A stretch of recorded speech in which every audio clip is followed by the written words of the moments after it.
On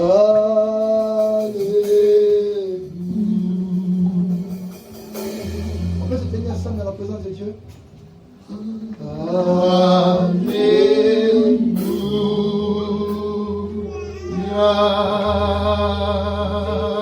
Yes.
Au nom de Jésus, est-ce qu'on peut acclamer le Seigneur?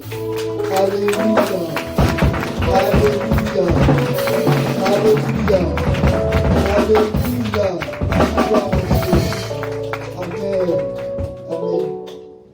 asseoir, regardez autour de vous, dites bienvenue dans la présence de Dieu à votre voisin. Faites-lui d'un embrassade. Alléluia. Alléluia.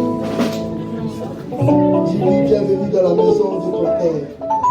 Bienvenue dans la maison de Jésus, celui qui libère. Si l'Éternel a franchi, tu seras réellement libre. Si l'Éternel t'a franchi, tu seras réellement libre. Alléluia. Alléluia. Alléluia. Amen. Amen. Je veux dire merci à nos chantres qui sont venus en rose, en violet, c'est en quoi? En fuchsia, tout ça pour nous rappeler que c'est la fête des mères. On a compris. Et je sais que beaucoup de personnes sont intriguées de ce que, mais attends, normalement, traditionnellement, quand c'est la fête des mères, on attend qu'une femme puisse vous parler. Alléluia. Ce matin, j'ai appelé un de mes garçons, je lui ai écrit, je lui ai dit, tu ne peux pas dire bonne fête des mères. Il m'a dit, ah, Bishop aussi. Il dit, non, non, non, tu dois me dire bonne fête des mères. Et il a écrit, bonne fête des mères, mon papa, ma mère. Il dit, mais non, dis bonne fête des mères, c'est tout ce que je veux. Je veux, ah, mon papa, je ne veux pas autre chose, je veux bonne fête des mères. Alléluia. Et je veux dire bonne fête des mères à toutes nos mamans, et je veux dire bonne fête des mères à la maman de notre communauté, l'épouse de notre évêque, maman Agassa, et à toutes les personnes qui sont des mères dans notre communauté, et je veux l'étendre aux femmes de cette église. Alléluia, alléluia, amen. En fait, en réalité, les hommes, en parlant du sexe masculin, sont des femmes. Parce que dans la Bible, la première personne à enfanter, c'est un homme. Il s'appelle Adam.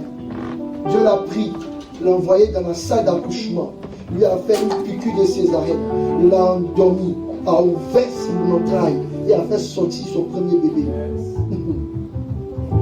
Alléluia. Alléluia. Alléluia. Bon, priez, maman. Priscilla, ok? Parce que je crois qu'il dit ça avec toi, j'entends ça, c'est pas bon. Priscilla. Alléluia. Alléluia. Est-ce que ça va? Est-ce que vous êtes content d'être dans la présence de Dieu? Donc ce matin, en fait, je venais vous parler de ce que le Seigneur avait déposé dans mon esprit. Parce que je voulais vous le partager. Je me suis dit, il faut que je le partage réellement avec vous pour qu'ensemble, on puisse grandir. Mais je vais le faire en parenthèse en quelques minutes. Et puis, on va parler de la femme. Amen. Amen. Et là, comme ça, quand vous allez, quand vous retrouvez vos collègues, ou bien quand vous retrouvez vos amis, qu'on dira comment est-ce que a été votre week-end, vous direz, on a célébré la femme. Alléluia. Alléluia. La parenthèse que je voulais faire, c'est une très grosse image qui est vraiment une étude, mais que je veux partager avec vous rapidement pour que ça vous serve. Et en fait, quand Dieu met quelque chose dans ton cœur, tu es capable de le dire chaque fois et de le répéter chaque fois comme ça, en toute occasion, bonne ou mauvaise, tu vas commencer à le répéter. Ce que je vais vous dire rapidement, c'est de vous parler je vais presque pendant 2 ou 3 minutes de l'onction. Dis à ton voisin l'onction. L'onction. L'onction. L'onction. Je ne vous entends pas, vous me laissez seul. L'onction. Alléluia. Aidez-moi parce que j'ai ma voix qui est déjà en train de partir. Donc si vous me laissez seul, c'est pas bon. Alléluia. Quand nous lisons la Bible, Dieu convoque Moïse. Et Dieu lui parle et lui montre ce qui se passe dans le ciel. Et quand il redescend, Dieu dit à Moïse, je veux que tu redescendes et que tu bâtisses mon tabernacle selon ce que tu as vu. Et quand Moïse descend, des personnes viennent avec lui pour l'aider à bâtir le modèle, la vision de ce que Dieu lui a montré. Et pour tous ceux qui sont assidus à l'école, on se souvient, et j'aimais beaucoup Maman Nadia, parce que quand elle devait faire la présidence, elle faisait la présidence dans une procession de ces 3 parties du tabernacle. Elle commençait dans le parvis, elle rentrait dans le lieu saint et elle nous introduisait dans le lieu très saint. Alléluia. Alléluia. Il y a une onction que nous tous nous avons reçue. C'est la première onction qui est introduite par l'apôtre. Vous savez, quand Dieu bâtit le tabernacle, il dit à Moïse, aux Lévites, de faire le tabernacle. Il met une clôture et il met une porte. En fait, personne ne peut passer par cette porte-là s'il n'est pas autorisé à rentrer dans ce lieu-là. C'est pourquoi Jésus dit que c'est le royaume des cieux et qu'il est forcé. Donc quand Jésus parle du royaume des cieux, il parle de ce tabernacle-là, dans lequel il y avait une porte, où personne, s'il n'était appelé Lévite, ne pouvait entrer. Amen. Et cette porte-là, je crois que nous tous qui sommes entrés dans cette église et dans ce lieu de prière, nous l'avons traversée. C'est la porte qui nous fait taper à la porte du royaume des cieux pour dire Seigneur Jésus, prends-moi. Amen. Qui a déjà fait ce qu'on appelle quand dans l'église la prière de l'abandon de sa vie à Dieu?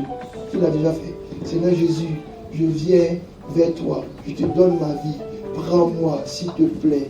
Amen. Amen. C'est la déclaration publique. C'est la manière de faire toc-toc pour entrer dans le royaume des cieux. Et s'il y a quelqu'un qui ne l'a pas fait, il faut que tu le fasses. Parce que quand tu fais ce toc-toc-là, souvent, on veut le faire secrètement. Mais souvent, c'est bien de le faire publiquement. Parce que quand tu vas frapper à la porte du tabernacle, le peuple qui est autour du tabernacle te voit et les Lévites t'entendent. Je dis, le peuple qui est autour du tabernacle te voit et les Lévites t'entendent. Les Lévites représentent la première dimension angélique dans le royaume des cieux. C'est ceux-là qui servent avant qu'on arrive dans le lieu très saint où on voit le voile du sébat, le lieu saint et le lieu très saint qui sont portés par les premiers chérubins. En fait, quand vous regardez le royaume des cieux, ou bien quand vous regardez le tabernacle, Dieu essaie d'expliquer quelque chose. Et moi, je vais utiliser cette même image-là pour vous parler de l'onction. Il y a une onction que vous recevez et que nous recevrons tous quand nous rentrons dans la maison du Seigneur. C'est ce que j'appelle la première onction. Disons ensemble, première onction. Première onction. Dès que vous dites, Seigneur Jésus, je viens à toi, je t'aime, prends ma vie, je veux venir à toi. Pour parenthèse, on va fermer rapidement. Qui a donné sa vie à Jésus plusieurs fois? Oui, plusieurs fois. Tu as fait la prière là plusieurs fois. Genre, j'étais peut-être en 3e. On t'a dit qu'il faut donner sa vie à Jésus. Tu as dormi. Tu es arrivé en terminale, on dit qu'il faut donner sa vie à Jésus. Tu as dormi. Tu es arrivé, tu dois te marier, tu as dormi. Tu as déjà fait ça. Voilà, j'aime ça. J'aime ça. Et un jour, je disais à mon épouse une chose qui va vous choquer comme elle, ça l'a choqué. Je lui disais que quand nous faisons cette déclaration pour dire Seigneur Jésus, je te donne ma vie, malheureusement, souvent, Jésus ne prend pas votre vie.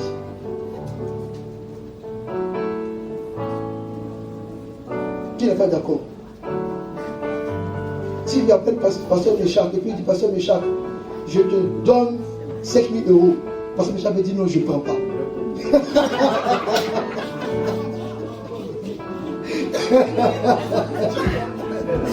Alléluia. Alléluia. Tu as raison. Parce qu'en réalité, tu fais une prière. Et c'est l'exaucement de cette prière-là. Seigneur, laisse-nous faire l'église. Merci. Et c'est l'exaucement de cette prière-là qui fait réellement que tu es rentré dans la maison de Dieu. Et peut-être que nous sommes nombreux à avoir dit Seigneur Jésus, prends-moi, je te donne ma vie. Et il a répondu, tu mens, tu n'es pas sincère. Tu me donnes ta vie parce que tu as peur. Il y a quelque chose qui manque à ta vie. Va encore. C'est ce qui arrive souvent quand on regarde la vie de plusieurs personnes. J'étais étonné quand Jésus a pris le fou de Gadara, qu'il a fini de le délivrer. Le fou s'était assis en tout bon sens auprès de lui. Et puis il dit, Seigneur Jésus, je veux aller avec toi. Jésus dit, non, va dans ta famille. Je lui dis, mais Seigneur, tu fais un gaspillage. Lui, là, tu l'as pris comme ça, tu es retourné en Israël. Tu es retourné en Samarie. C'est la preuve d'un témoignage.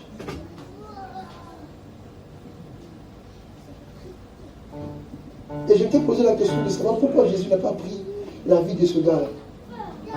Beaucoup d'entre nous, nous avons reçu la délivrance. Nous avons reçu la guérison. Et en signe de reconnaissance, nous avons dit, Seigneur, je te donne ma vie. Et puis Jésus regarde à notre déclaration. Et il entend, pour te remercier, je vais te donner ça. Or Jésus dit, je ne veux pas que tu me remercies, parce que tu m'as délivré. Je ne veux pas que tu me dises, je te donne ma vie, parce que je t'ai béni. Je veux que tu me donnes ta vie, parce que tu sais qu'elle m'appartient.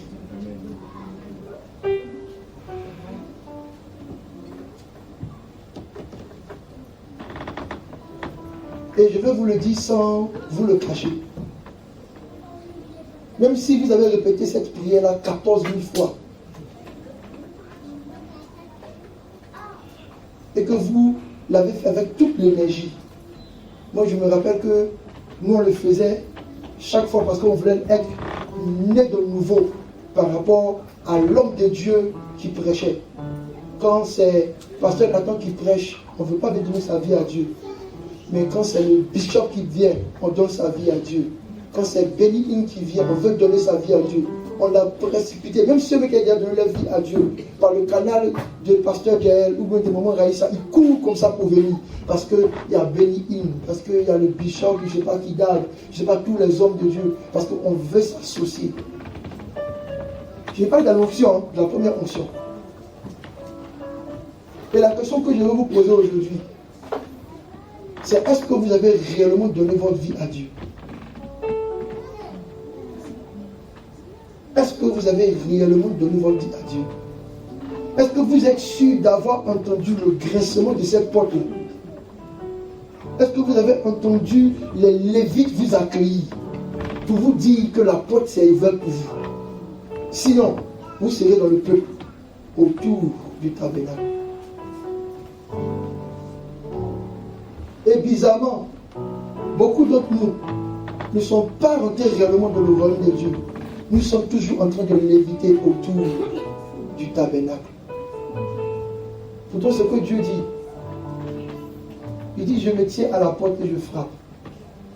Celui qui entend ma voix et qui ouvre, je rentrerai chez lui, je souperai avec lui et lui avec moi. Et je vais te poser cette question-là grandement pour savoir, moi aussi, dans ma vie, Seigneur, mais c'est laquelle des fois réellement que tu as accepté de prendre ma vie? C'est quel jour réellement que tu as vraiment pris ma vie? Parce que quand j'avais 9 ans, j'ai récité la prière grâce à ma petite Bible Nouveau Testament bleu avec les évangiles et les psaumes. La prière était écrite derrière, bien jolie. Je renonce au péché. Parce que quand je suis arrivé au collège, j'ai fait encore la prière sous l'impulsion de beaucoup de serviteurs de Dieu.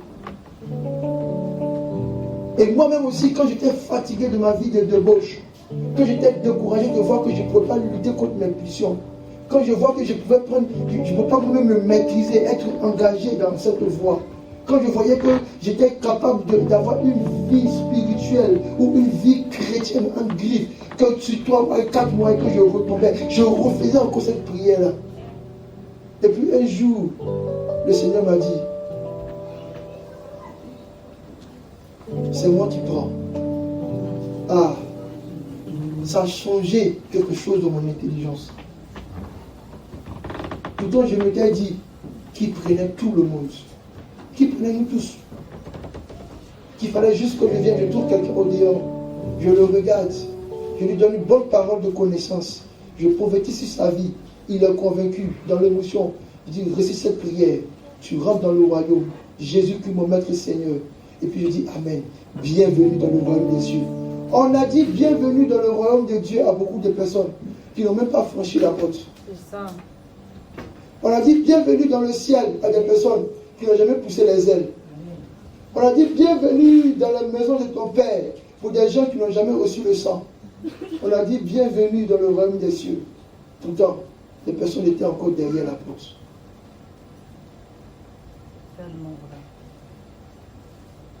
Première onction. Parce que l'onction dans la Bible marque le choix de Dieu. L'onction dans la Bible marque la distinction de Dieu. Tu peux arriver, te jeter aux pieds de Samuel, et puis il ne versera pas cette onction sur toi. Et puis tu peux te retrouver berger quelque part, dans la brousse, oublié, et puis l'onction vient à toi. C'est pourquoi je demande chaque fois dans mes prières que le Seigneur augmente cette onction pour que nous soyons désignés par lui. La première onction dont je veux vous parler, c'est cette onction-là qui tombe sur vous et qui fait que la porte du royaume des cieux vous reconnaît. Porte élevée vos linteaux. Devant qui? Devant le roi de gloire.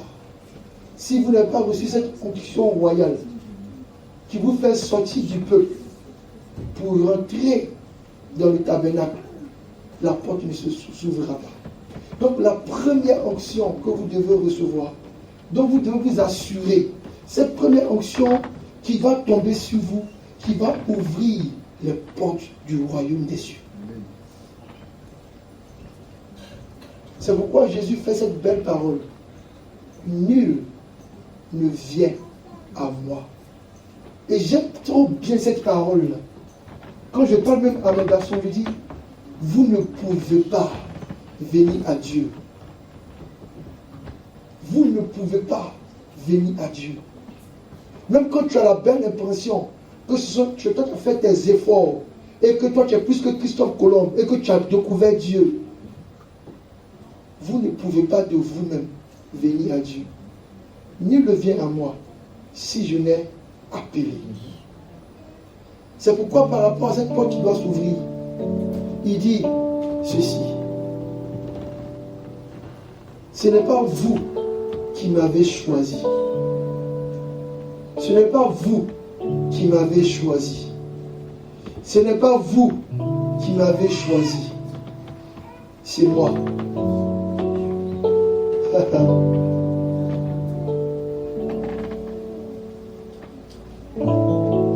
C'est pourquoi dans ce beau contrat, dans cette belle alliance que Dieu fait avec nous, c'est pas votre lui qui a le plus de pouvoir, c'est le lui de Dieu. C'est le lui de Dieu. C'est le lui de Dieu qui vous donne cette onction de distinction, qui ouvre les portes du tabernacle. Vous pouvez appartenir à toutes les tribus que vous voulez, mais tant que vous n'avez pas reçu cette onction élistique, cette onction rare, vous faites partie des fils de Lévi, vous faites partie de ceux qui ont l'onction d'Aaron, vous ne pourrez pas rentrer dans le royaume des cieux. C'est pourquoi même Nicodème, dans le peuple, avec toute sa doctrine, avec toute sa connaissance, Jésus lui disait, mon gars, la porte est fermée. Il faut que tu naisses de nouveau.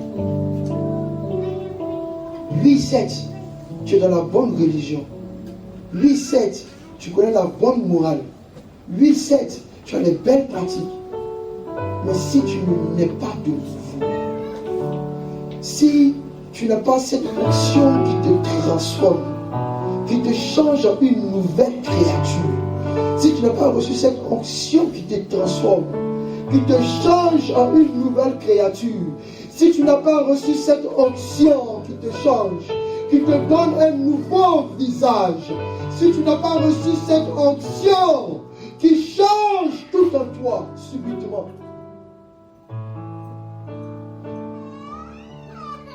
les portes seront toujours fermées. Ce n'est pas moi qui t'ai choisi, c'est toi qui m'as choisi. Ce n'est pas moi qui ai crié, je te donne ma vie. C'est toi qui as dit, je veux prendre ta vie. Jésus, Jésus, merci pour cette grâce et cette onction particulière. That was poured in my head. Que tu as déversé sur ma tête. Pour que les portes du royaume s'ouvrent pour moi. Bien-aimé, avant de rechercher toutes les onctions qui peuvent exister, et j'ai dit à un de mes fils dans la foi, souvent même ce que nous voyons de la manifestation de l'esprit ne prouve pas que nous avons reçu l'onction. Ça prouve seulement que là où le nom du Seigneur Jésus est prononcé, il se manifeste. Tant que tu n'as pas réellement reçu cette onction qui est tombée sur ta vie pour pénétrer réellement dans le royaume des dieux, bien-aimé, tout ce que tu feras n'est que folklore et fausse religion, n'est que fausse spiritualité. La première onction que je veux que vous recherchez, ah, ma langue me brûle.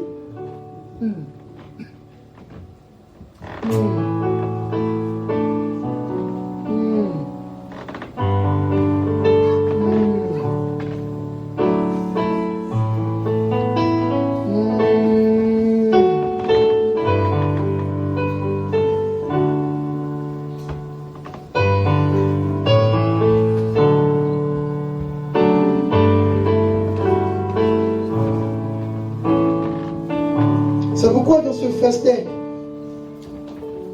on a trouvé des personnes qui étaient assises. Parce que c'est possible, par des truchements, de rentrer dans ce royaume de Dieu. Mais quand la tour de garde, quand les vigiles de l'Éternel commencent à regarder qui sont assis à ce banquet, il y a des personnes qui sont éjectées et mises dehors. Simplement parce qu'ils sont rentrés par peut-être une pseudo-spiritualité, d'une morale ou d'une pseudo-vie de sanctification.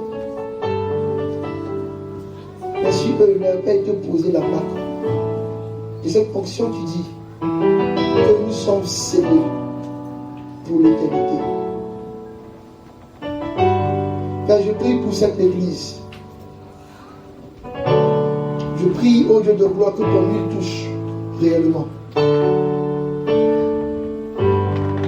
prie que ta grâce soit donnée.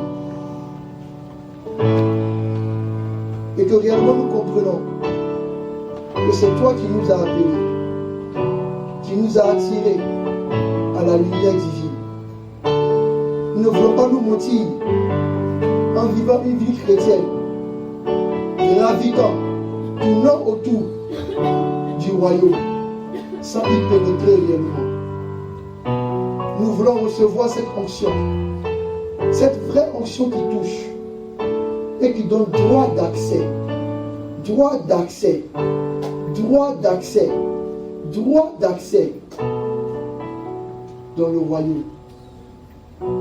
Seigneur, si je recherche une onction aujourd'hui, si Rehoboth cherche une onction aujourd'hui, c'est celle que tu déposes sur elle, sur son front, sur ses mains, sur son pied, sur son cœur, afin d'être reconnu comme ayant part aux choses du ciel.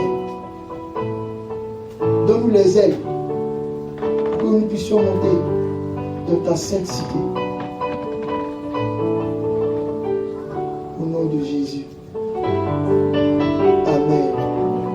Amen. Amen. Merci Seigneur pour ta grâce. C'est là que je vais m'arrêter. Parce qu'on ne peut pas parcourir tout le tabernacle. La deuxième chose aussi qu'il faut dire, c'est qu'à ceux à qui a été donnée cette grâce d'être marqués par l'onction de Dieu, d'être choisis pour prendre part aux choses du royaume, les premiers éléments qu'ils découvrent quand ils rentrent dans le royaume, c'est l'autel de sacrifice et la cuve des reins. J'aime beaucoup la cuve des reins parce qu'on nous disait qu'elle était faite avec le miroir des femmes qui priaient, qui prophétisaient devant le tabernacle. Parce que cette cuve derrière vous permet automatiquement, à cause des miroirs qui se trouvent au fond, quand vous arrivez, la toucher, pour vous nettoyer, pour vous purifier, de voir le reflet. C'est pourquoi Paul pouvait dire, à nous il a été donné, en ouvrant l'évangile, de couvrir.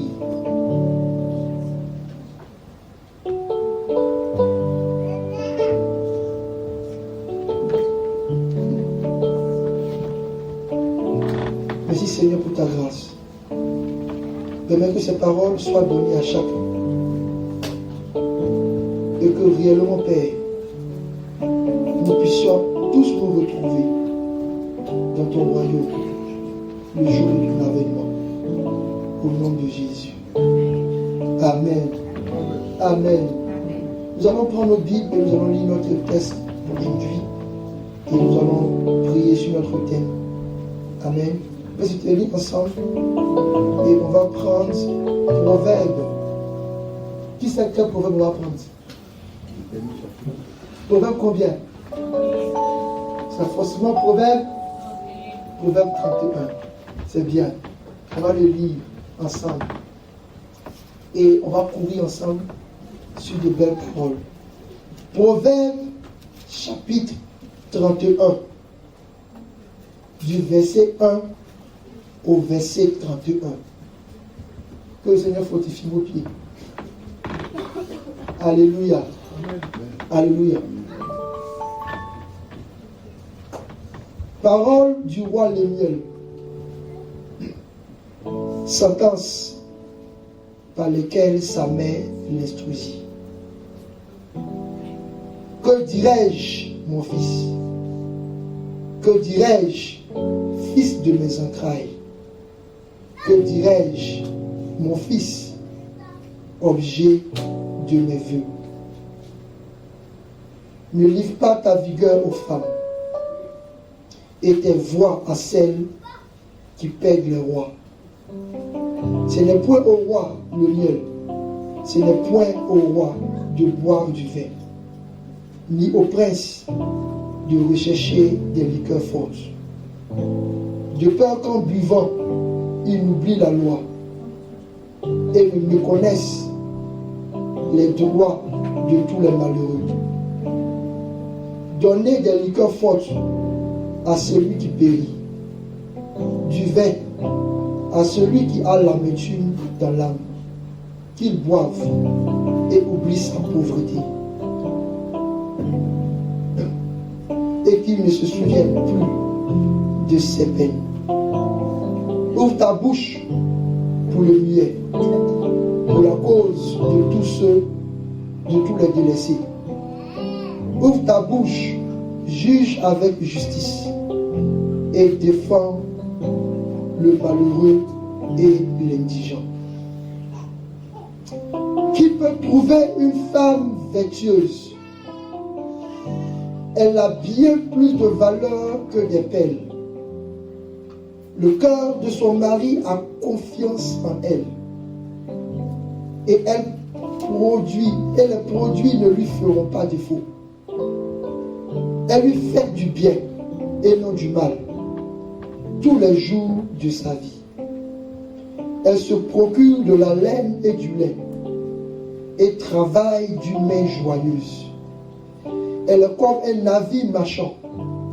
Elle amène son pain de loin. Elle se lève lorsqu'il est encore nuit et elle donne la nourriture à sa maison et la cache à ses servantes. Elle pense à un champ et elle l'acquiert. Du fruit de son travail, elle plante une vigne. Elle sait de force ses reins et elle affermit ses bras. Elle sent ce qu'elle gagne est bon. Sa lampe ne s'éteint point pendant la nuit. Elle met la main à la quenouille et ses doigts tiennent le faisceau. Elle tend la main au malheureux étend la main à l'indigent. Elle ne craint pas la neige pour sa maison, car toute sa maison est vêtue de cramoisi. Elle se fait des couvertures. Elle a des vêtements fins, de félin et de coupe.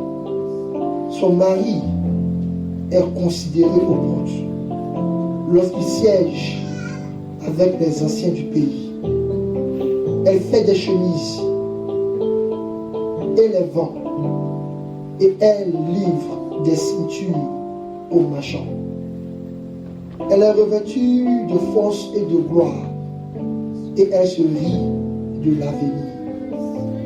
Elle ouvre la bouche avec sagesse, et ses instructions aimables sont sur sa langue.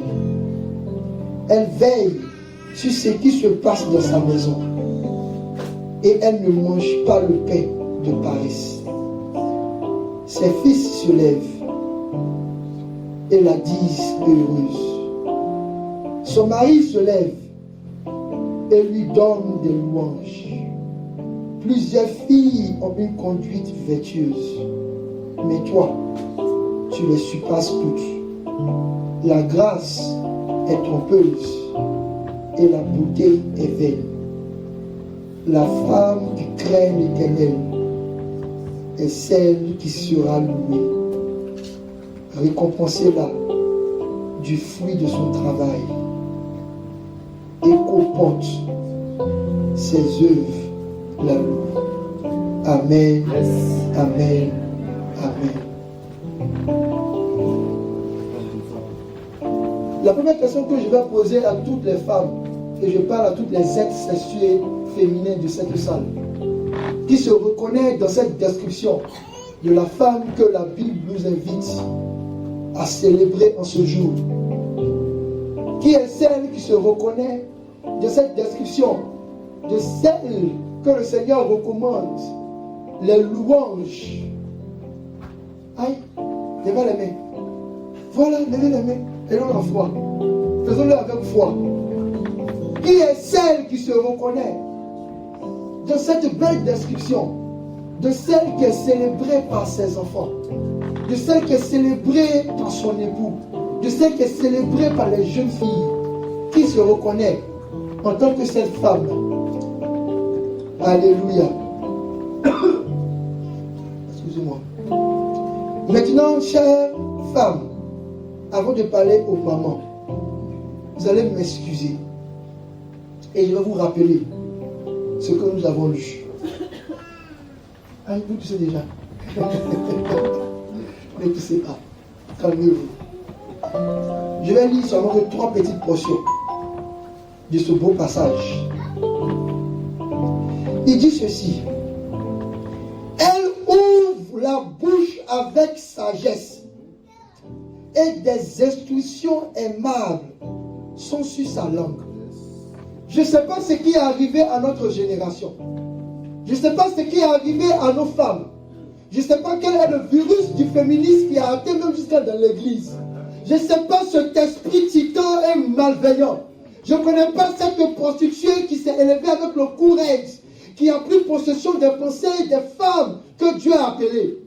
Mais la Bible me dit que celle que Dieu a appelée, celle que Dieu a choisie, celle que Dieu a créée, celle que Dieu veut que nous célébrons, sont capables d'ouvrir leur bouche avec sagesse. Mais malheureusement, il y a une génération, il y a des femmes qui sont accouchées de je ne sais pas qui, de quelle entraille, qui à cause de leur bouche arrivent à renverser leur maison, à détruire leur héritage. Bien aimé, je vais vous dire une chose. Je veux parler à toutes nos femmes. La Bible dit que celle-là, elle doit parler avec sagesse.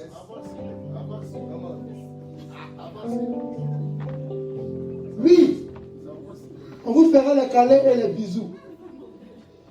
Mais la Bible dit que quand tu vois quelque chose avec ton frère ou avec ta soeur, dis-le lui. Et puis après, faites-vous les bisous. Donc je prie au nom de Jésus que le temps me permette d'insister après sur la portion des bisous. Mais là, où je suis en train de vous parler de la part de l'Éternel, permettez-moi d'être vrai avec vous.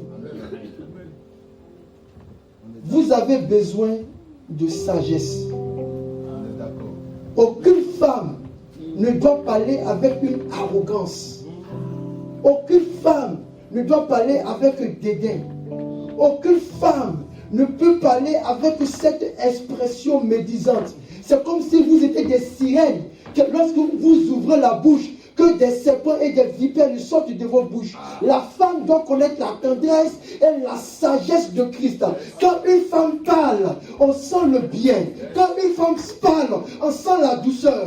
Quand une femme parle, on sent l'amour. Quand une femme parle, on sent la mère. Quand une femme parle,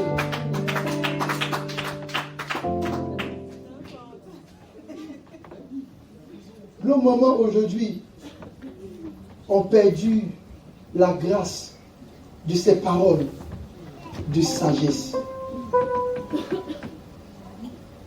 Je parlais avec une maman de l'église. Parce que Méjean a donné le premier repas. Parce que ce que vous dites vient de ce que vous recevez. La qualité des enseignements que vous écoutez, la qualité des pensées, des philosophies pour lesquelles vous vous attachez, la qualité. Je me rappelle une année, ma femme avait 2 camarades. Je lui ai dit, ce ne sont pas des camarades, tu m'enlèves ça. Elle voulait discuter, elle dit, ça, je t'ai parlé, il n'y a plus de discussion. Parce que je les ai entendu parler, ce genre de pensées vont finir par devenir un feu de la maison. Ce ne sont pas tes camarades. Et puis si tu ne te dépêches pas, tout de suite, comme je les appelle, pour leur dire, ma femme n'est pas votre camarade. Et ça, je vous le dis sincèrement. Ça, c'est ma partie pentecôtiste. Parce que chaque fois que quelque chose va devenir un serpent dans mon jardin, cette fois-ci, je ne suis pas comme Adam silencieux. Je veux prendre le glaive et puis je coupe la tête de tout serpent. Parenthèse fermée. Mais vous devez être des femmes qui parlent avec sagesse. Moi, j'ai peur aujourd'hui des femmes que nous rencontrons. Je ne sais pas, même ça commence même très jeune. Hein? Peut-être même c'est le lait qu'elles prennent, qu'elles sont bébés là, qui est contaminé, transféré, mais ce qui sort de leur bouche, ça fait peur. Tu as l'impression qu'elles sont nourries, elles sont baissées par des philosophies, par des pensées qui sont hors de ce que la Bible nous conseille. On dit que ces instructions sont aimables. On a visité un couple, parce que Dieu nous a fait la grâce, mon épouse et moi, d'accompagner de notre ministère de couple. Et il y a une de nos soeurs qui disait ceci. Elle disait, à un moment, il faut que tu m'apprennes. Puis maman leur disait, moi-même, c'est des grès ou des fausses, mais je suis dedans. Parce que je lui disais, une femme, normalement, ne peut pas faire des reproches à son époux. Elle fait des suggestions douces. Le jour où une femme a fait des reproches à son mari, Dieu a fermé ses entrailles. C'est tout.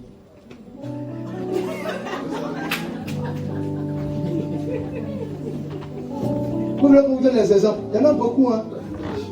Parce que quand vous lisez la Bible, vous avez l'impression que ma chérie Rachel, ses entrailles étaient fermées avant son palabre. On dit elle a saisi son mari pour lui dire fais-moi un enfant. Son mari dit mais c'est pas moi. Et quand vous lisez cette histoire, Dieu nous fait comprendre une chose. C'est parce qu'elle a fait tellement de fois que cette fois-ci Dieu a laissé, on va écrire dans la Bible. Parce que pour les femmes, quand elles font une chose, Dieu les préserve. Mais quand elles deviennent leur habitude, leur attitude, leur caractère, c'est tracé. Quand tu es méchant dans la Bible une fois, Dieu laisse, il ne met pas dans la Bible. Quand tu n'es pas trop intelligent une fois, Dieu laisse, il ne met pas dans la Bible. Mais quand tu as un caractère bizarre une fois, 2 fois, 3 fois, tu entends le tampon assujet, elle saisissera son mari par son Dieu. Je ne sais pas comment vous avez fait pour recevoir cette manière de parler qui est capable de soulever quelqu'un pour lui donner une crise cardiaque. J'ai l'impression que les mots sont choisis dans les profondeurs de la sirène ou bien de la profondeur des démons. Elle va te donner une phrase, un mot, ou bien elle va te donner un regard. Ça va tellement te parler que tu te regardes et tu te dis oui, elle te dévore. Pourtant on dit ces instructions sont aimables. La femme que Dieu veut que nous honorons aujourd'hui est la femme qui doit retrouver le chemin. de ses paroles douces, de ses paroles aimables. Trop de femmes avec des caractères tous les jours en conflit. Des impulsions, on le sait, vous êtes connecté à quoi même? Ça veut dire, il y a une race de femmes qui est tellement connectée à une source bizarre. Je n'ai pas encore fini ta phrase, qui t'a donné 7 phrases. C'était 7 phrases de sagesse. On est là à célébrer, mais c'est 7 phrases qui sont en train de détruire sa relation, détruire sa maison. La première fois où j'ai vu mon père triste, c'était quand il parlait à ma maman et puis elle était convertie, elle était, comment on dit ça, elle était tellement stressée, tellement préoccupée, qu'elle a dit, oh tu m'emmènes. Il a regardé comme ça. Il s'est assis dans le fauteuil. Dieu merci, elle a couru vers lui pour se demander pendant ses repentis. Mais il n'a jamais compris comment est-ce qu'elle a pu outrepasser son autorité. Elle a pu outrepasser le nom qu'elle porte. Elle a pu outrepasser la relation dans laquelle elle est. Elle a pu outrepasser les messages et les instructions divines pour sortir un langage si violent. Ce n'est pas aux femmes de se battre comme des loups. Laissez vos maris faire vos combats. Et je disais à ma femme, fais tout ce que tu veux dans la société. Je vais quitter au travail, rentrer chez moi. Mais le jour où j'entends qu'on a trouvé ta femme en train de se disputer, de faire par là au dehors, tu vas me dire. Parce que tu vas garder cette énergie de la patience. Venir à la maison, me trouver, et puis dire, mon mari, voici ce qu'on m'a dit, voici ce qu'on m'a fait, voici comment on m'a bousculé. Puis je te regarderai, je dirai, qu'est-ce que tu as fait? Tu as dit, j'ai gardé mon silence, j'ai été sage, j'ai dit, je le présenterai à mon roi. Là, un lion va rugir, je vais sortir comme un monstre pour dire, mais qui a touché à loin de l'Éternel? Mais il y a un peuple, il y a les filles de notre nation, tout le temps en train de se chamailler, en train de chiots, tout le temps en train de dire des paroles compliquées. Où est votre sagesse? Pourtant, apparemment, c'était à cause de la sagesse là que votre mère Ève avait mangé le fruit là. Donc, au moins là, soyons dans la sagesse. Elle est sage. Ce qu'elle dit est aimable. Le problème de nos femmes, de nos mamans aujourd'hui, c'est qu'elles ouvrent leur bouche trop vite. La première des choses, le troisième enseignement que Dieu m'a donné, quand je devais rentrer dans mon fiançailles, il m'a dit que la force d'une femme, c'est son silence. La force d'une femme, c'est son silence. Qu'elle est capable de garder, même quand la colère était de monter, de fermer bouche là, de fermer cœur là, puis de garder le silence. Parce que Dieu a donné la force aux hommes de pouvoir parler. Et puis il a donné la force aux femmes de pouvoir garder les choses dans leurs entrailles. Quand Dieu vient contrôler les entrailles d'une femme, il voit l'amertume, il donne les ossements. Mais s'il vient contrôler la bouche d'une femme et il voit l'amertume, il va fermer ses entrailles. Ce qui parle pour vous, chère maman, ce sont vos entrailles. Quand ton mari t'a blessé, mets de tes entrailles. Garde silence. La Bible dit, Marie gardait ces choses-là dans ses entrailles, dans son cœur.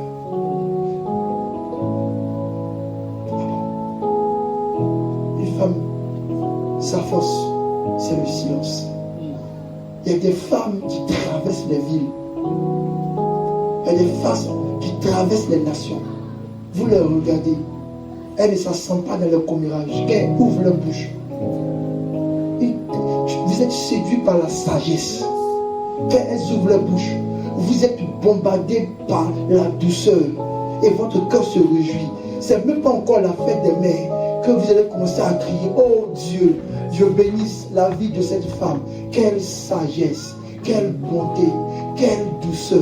On ne va pas attendre que le gouvernement dise que c'est le temps de célébrer nos femmes, pour les célébrer. Parce que chaque fois qu'elles ouvrent la bouche, nous-mêmes, on devient les anges. On crie Saint, Saint, Saint est l'Éternel. Parce que chaque fois qu'elles ouvrent la bouche, sagesse et douceur.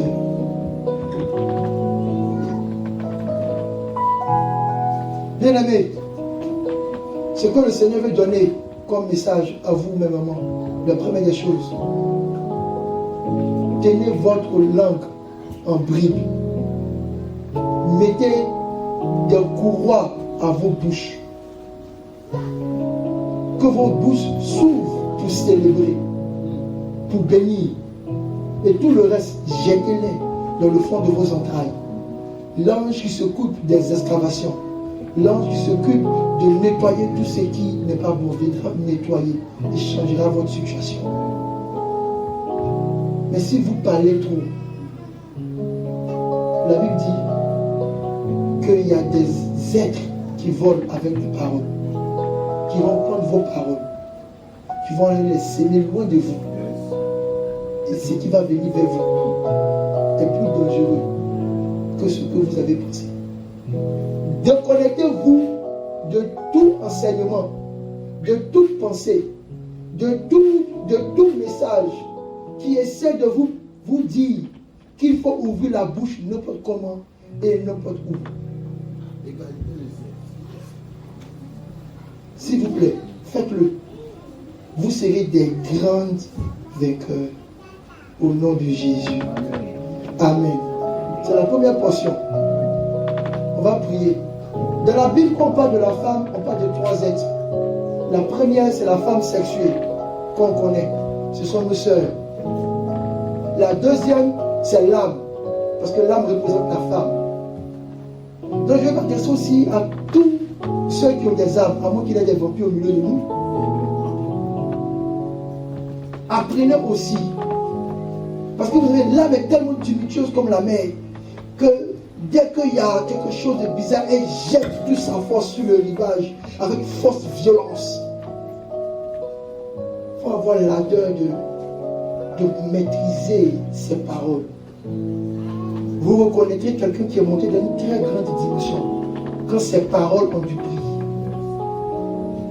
Momentant, le docteur Femme disait ceci: vos prières n'ont plus de puissance parce que la même bouche que vous utilisez pour prier, c'est la même bouche que vous prenez pour calomnier, pour critiquer, pour injurier. Donc vos mots ont perdu leur force.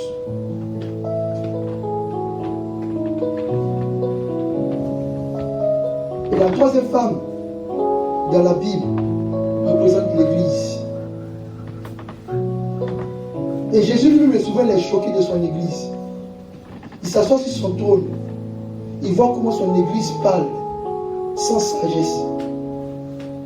Une Église sans intelligence qui n'est pas capable de se prononcer sur les choses de ce monde. On nous impose des choses même qui viennent de l'enfer. Et puis l'Église crie Amen. J'ai été choqué quand j'ai appris qu'il y a un nouveau bishop qui a été élu.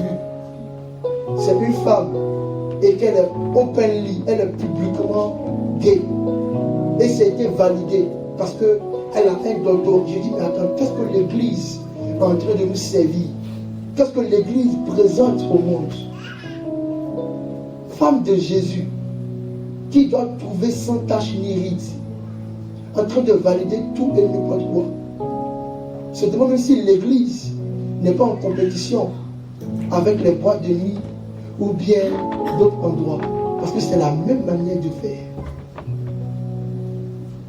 Que le Seigneur nous aide à retrouver la bouche qui parle avec sagesse. Amen. Le deuxième verset qu'on va tirer de cette belle prédication, c'est le verset 19. La Bible dit qu'elle met sa main à la quenouille et ses doigts tiennent le fuseau. Malheureusement, aujourd'hui, à part, le groupe des femmes qu'on appelle les bimbos qui se disent que c'est leur beauté qui vont leur acquérir leur héritage, donc on n'a pas besoin de faire d'efforts. Malheureusement, on a encore des sœurs. J'ai entendu la prière d'une sœur, ça m'a fait un peu mal. Seigneur, je te prie pour mon mari. Je te prie pour lui, oh Dieu. Enrichis-le. Double son salaire. Seigneur, comme ça, je vais rester à la maison. Et je ne vais pas m'inquiéter des choses. Il y a un manque d'équilibre quelque part. Les mêmes personnes qui sont en train de crier féministes ont décidé maintenant de mettre toute leur force et toutes leurs prières sur leur époux. Est-ce que vous savez que vos maris souffrent? Qui sont dépressifs, qui sont stressés, qui souvent ils se sentent limités parce que vos demandes sont nombreuses et leurs capacités sont faibles. Mais vous êtes dedans, en train de solliciter, en train de demander, sans chercher aussi vous à prendre vos mains, les mettre aussi dans la quenouille. Il y a quelque chose qui m'a fait très mal à un de mes frères dans la foi. Je l'ai mis en contact avec un ami. Il m'a fait un audio hier. On a écouté mon épouse. Elle n'a rien dit.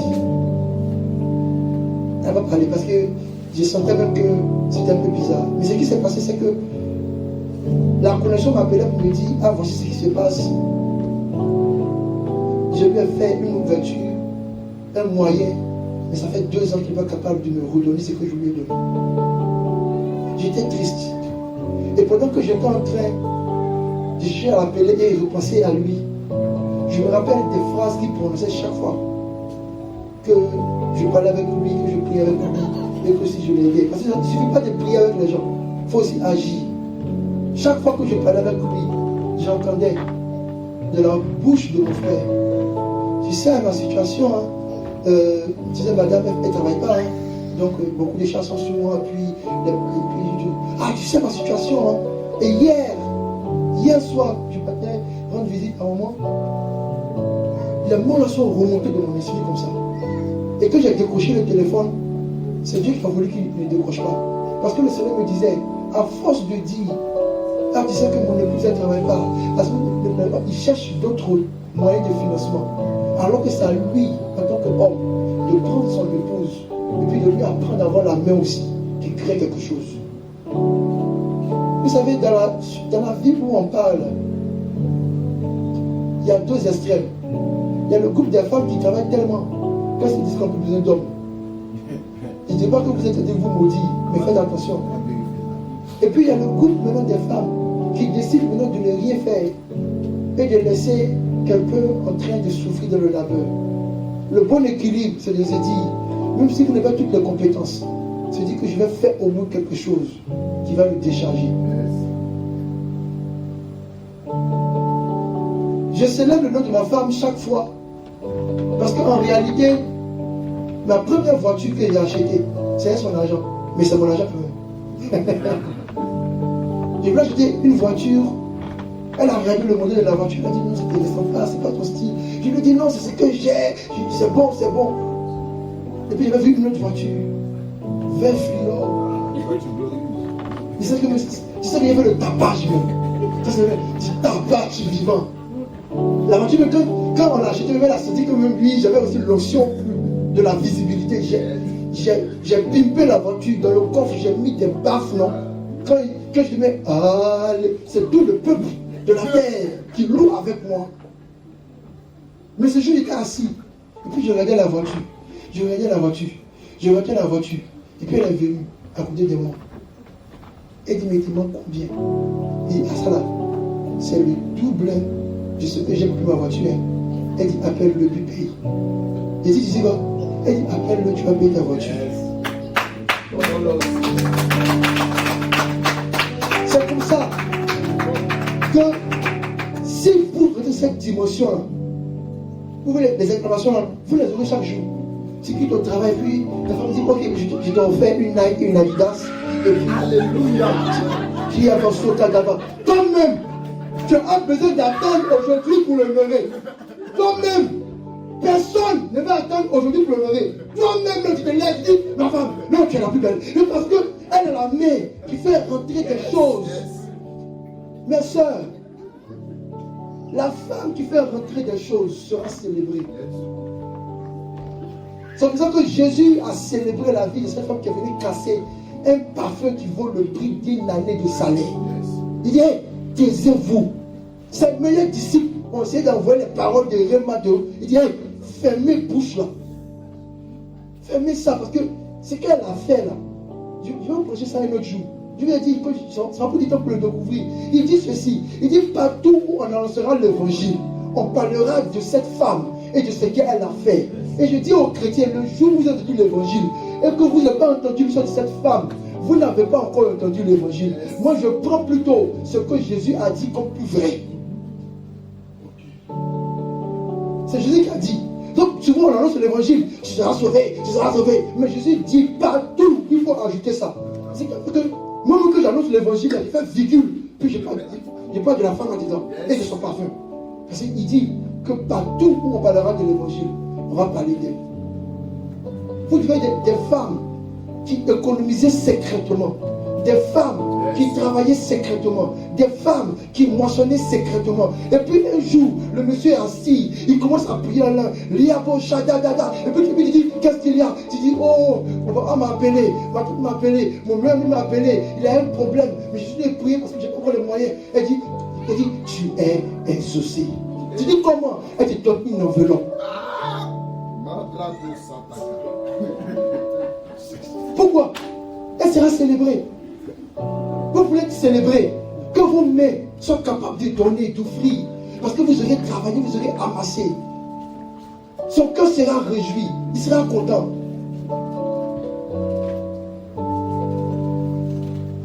Vous savez que c'est la Bible qui dit que le cadeau ouvre et met à disposition le cœur des rois. Et quand vous faites cadeau, il faut que vos mains puissent bouger. À la sueur aussi, un peu de votre front. Femme de Rehoboth, écoutez la voix de l'Éternel. Vous ne pouvez pas rester là inactive. Peu importe l'argument que vous avez. Et puis le jour où c'est difficile, vous dites au Seigneur Jésus, moi je prends ça. Je prends ça sur mon fardeau. Parce que Nathan m'a dit de bouger et d'aller travailler. S'il y a un ange, s'il y a un seul qui vous accuse, dites mon nom. Vous verrez. Vous allez dire, ok, tu es autorisé. Parce qu'en réalité, quand vous le faites, vous êtes des personnes qu'on va honorer à toutes les portes. Il y a beaucoup de femmes qui sont trop paresseuses. Il y a beaucoup de femmes qui sont paresseuses et puis, tu vois, leurs envies sont grandes comme ça. Elles finissent de scroller tous les maillots de bain. Elles finissent de scroller tout Amazon, Shine, tout ça. Et puis sa main ne peut pas faire quelque chose. Mais la main de qui va faire? La main de qui va faire? Toutes les femmes qui décident de se mettre au travail sont célébrées. Toutes les femmes qu'on a célébrées dans la Bible sont des femmes qui sont sorties pour aller faire quelque chose de plus. Quand vous regardez Déborah et Jaël, on ne les attendait pas. Elles ont dit, hey, les hommes ont peur de prendre les épées. Nous-mêmes là, on va prendre l'épée. Nous, on va prendre l'épée. S'il ne peut pas prendre l'épée, on va prendre l'épée. Pourquoi aujourd'hui on raconte l'histoire des Amazones? Parce que c'est des femmes qu'on dit, nos autres ennemis faibles, on va se lever. Levez-vous, bougez. La prière, c'est pas pour votre mari seulement. Et pour ceux qui sont mariés aussi, bougez, travaillez. Travaillez pour votre héritage, pour votre avenir. Et je vous dis la vérité, vous êtes une grande communauté. Je ne peux pas de 500 membres, je ne dis pas de grande communauté. Souvent ça travaille par district, quand on se réunit comme ça là. Quand on entend des prières, et puis on dit, ok les frères, vous êtes arrivés à la maturité, il faut que vous soyez une femme là. Quand on regarde là, on regarde pas Saint-Esprit d'abord. On dit, mais elle travaille où? On dit, elle travaille à la banque, elle aime bien. Oui, bon, je vois son cas. Son cas, je vais voir. Pourquoi? Parce qu'on sait que celle qui travaille, c'est elle qu'on va honorer.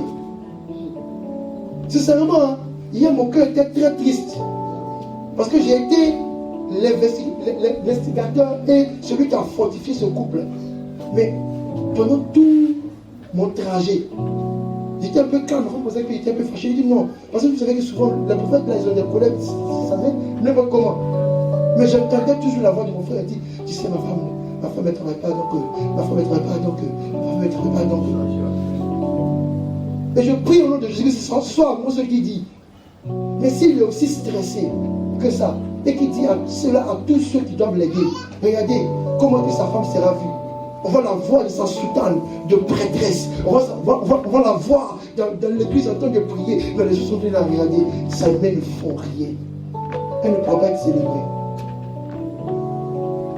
Peu importe ce qu'elle fera, elle ne peut pas être célébrée. Chers messieurs, fortifiez les mains de vos femmes. L'église aussi doit fortifier les mains de nos sœurs. Vous ne pouvez pas rester inactifs. Je vais parler à tous celles qui se disent non, on va attendre la CAF, on va attendre, comment on appelle votre truc là, la pension, on va attendre. C'est moi qui vous dis ça. À partir d'aujourd'hui, si vous vous amusez, je vais commencer à prier pour que ça vienne même. Jusqu'à ce que vous ayez commencé pour sortir, pour dire mes mains ont besoin de travailler. Puis Dieu a des très belles choses que vous pouvez faire. Comme vous le lisez là, il y a un secret, c'est très long que je vais m'arrêter.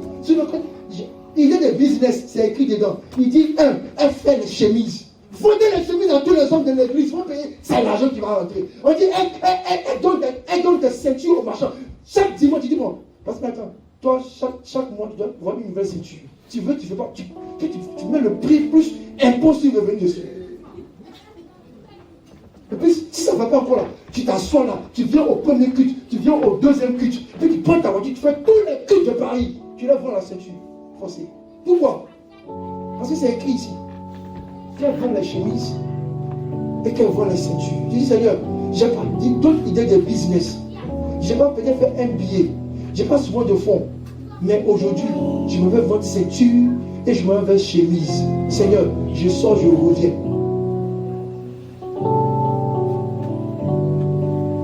Il vient pouvoir au laine. À l'intérieur, on dit tout ce que vous pouvez faire. À part chercher à penser à son dans le bureau. Parce que c'est long, je vais noter tout. Il y a jusqu'à 23 idées de business ici. Puis personne ne peut me dire que ça ne marche pas. Parce que vos collègues autour, ils font ça, puis ça marche pour eux. Pourquoi pas vous, avec l'onction de Dieu? Donc vous avez les mains pour travailler. Et je vous garantis, moi j'ai été agréablement surpris. Chaque fois que une fois que j'ai dit à mon épouse, on dirait en plus de notre compte commun, quand tu as un compte ailleurs. Elle dit comment? Elle dit mais non, c'est bizarre. Parce que c'est que tu viens de faire comme cadeau là. Son argent est quitté où? Et hier s'en va. Mais je suis stressé, je suis rassuré. Faites-le. Faites-le, chère femme. Vous serez honoré, célébré à toutes les portes. Si vous êtes comme mon frère. Allô? Mon frère, je ne sais pas. Ah là, c'est un peu chaud sur moi, j'arrive pas. Il dit, mais comment tu fais? Ah non, tu sais que moi, il y a beaucoup de dépenses. Il dit, ma femme ne travaille pas, ma femme ne travaille pas. Quel honneur elle va avoir. Pourtant, je la connaissais. Elle est remplie d'onction. Ma femme est témoin. On l'a fait rentrer ici. Mais vous êtes foutus. L'onction. Dieu a versé l'onction, on dirait, il ne paye plus sur elle. Qu'elle se dépose là, c'est pas bon. Bloup, on va traiter tout ici. Esprit de... Et c'est comme ça que je me dis, prends-la par la main. Et récemment m'a dit qu'on a commencé un business avec elle, mais ça n'a pas réussi. Il dit, prends encore. Parce que ce que tu confesses là, ça, moi je l'entends, je comprenais. Mais avec ce que Dieu m'a dit hier, et ce que Dieu m'a dit spirituellement, une orientation prophétique pour sa vie, mes soeurs, que vos mains ne restent pas inactives. Que vos mains ne restent pas inactives. Vous avez besoin d'être honorés au nom de Jésus. Je vais terminer avec le troisième point. Et je le tire du verset 15. Elle se lève lorsqu'il est encore nuit. Et elle donne la nourriture à sa maison et la tâche à ses servantes. Vous allez vite, hein? Toutes les femmes qui nous sont assemblées là, qui ne savent pas préparer. La force de la femme, c'est la crise. Alléluia. En vérité, prenez soin de vos maisons. Prenez soin de vos maisons. Peu importe votre âge, peu importe votre sieste, il faut que vous appreniez à prendre soin de vos maisons. Prenez soin de vos maisons. Apprenez à faire la cuisine. Mais encore plus loin que apprendre à faire la cuisine. La Bible dit, elle se lève la nuit. Toutes nos femmes aujourd'hui ont perdu la capacité de se lever la nuit. Et le dimanche, travail. En plus, un jour, j'ai dit à ma femme, il dit, entre te lever le matin, prendre le train, aller au travail, puis revenir. Et puis tout de suite, j'achète un champ de 2 hectares à Saumon Cassemblé, mon village. Et puis il a dit de planter piment à un coton. Qu'est-ce qui sera plus difficile? Il m'a regardé.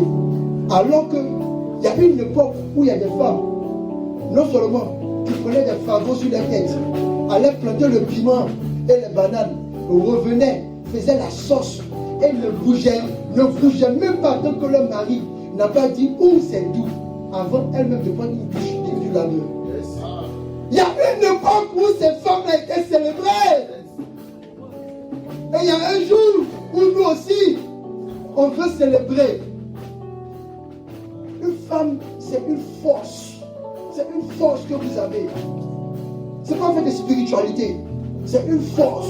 Vous êtes bâtis pour cela. C'est un don. C'est votre place. Il faut que les femmes reprennent leur place. Même si tu travailles au travail, quand tu rentres dans ta maison, tu organises, tu ordonnes, tu plies, tu prépares. Je suis stressé. Quand j'arrive comme ça, tu me dis non, on peut pas préparer aujourd'hui, on peut préparer le lendemain. Et tu dis, hey, une femme, ça ne prépare tous les jours. Ça, c'est pas ça qui parle. C'est pas le prophète qui parle. C'est pas ça qui parle. Ok, on est d'accord? Je connais vos conditions et puis les facilités qu'on a. Mais en vérité, prends un mari qui va te voir venir du travail. Il te regarde et dit, veux venir ma femme. Tu sais pas, ma journée était éprouvante. Chérie, tu as mangé? Non, pas encore, laisse-moi te faire un délicieux bébé. Il va. La femme qu'on veut célébrer, c'est celle-là qui part au-delà, qui considère sa maison plus que son bureau. Vous allez tellement travailler dans vos bureaux. Vous allez donner toute votre énergie. Le patron dit, j'ai pas de stylo, vous courez. Vous arrivez à la maison, il n'y a pas de tomates, vous ne bougez pas. Vous allez au bureau. Le patron dit, j'ai besoin de toi. Vous courez. Vous arrivez à la maison, ton mari dit, j'ai besoin de mon éponge. Tu dis, on cherche. Mais, d'où vous faites cette énergie de courir au bureau, de vous précipiter, d'agir, d'aller même souvent au-delà de vos forces. Et puis quand vous rentrez à la maison, vous oubliez que c'est vous la reine. Vous oubliez que c'est vous la maîtresse de maison. Et que votre maison est là. Sans dessous, sans dessus. Et puis on enchaîne les McDo, les tacos. On enchaîne les McDo, les tacos.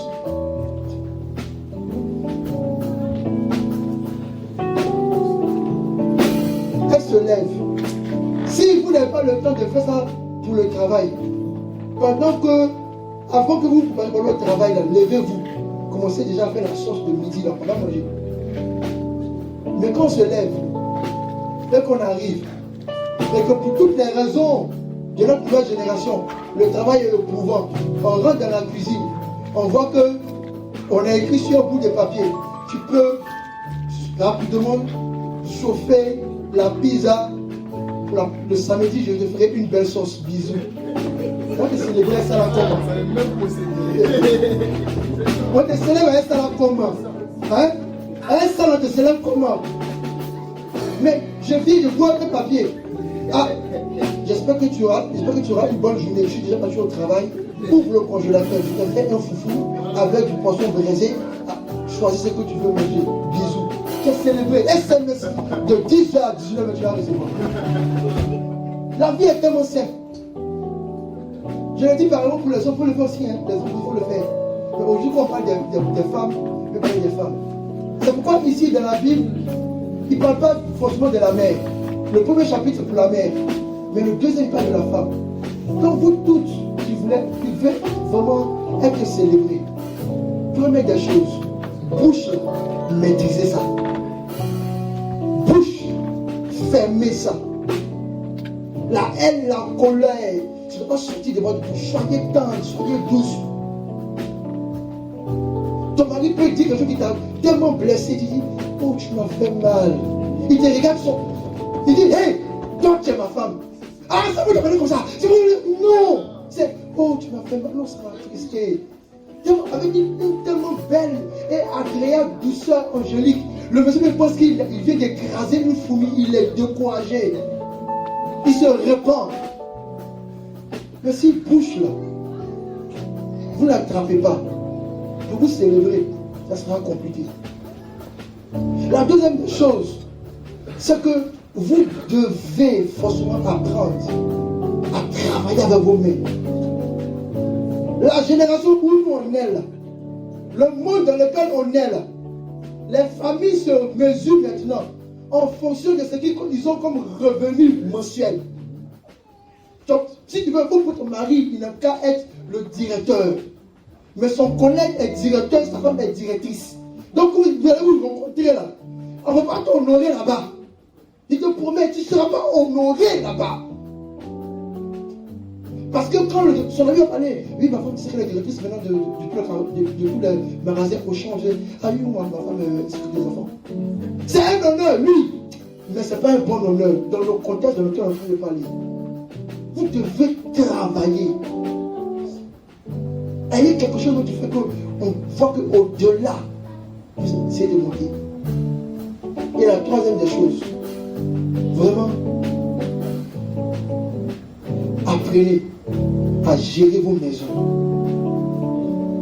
C'est même s'il faut se lever tôt comme cette femme-là. Levez-vous tôt.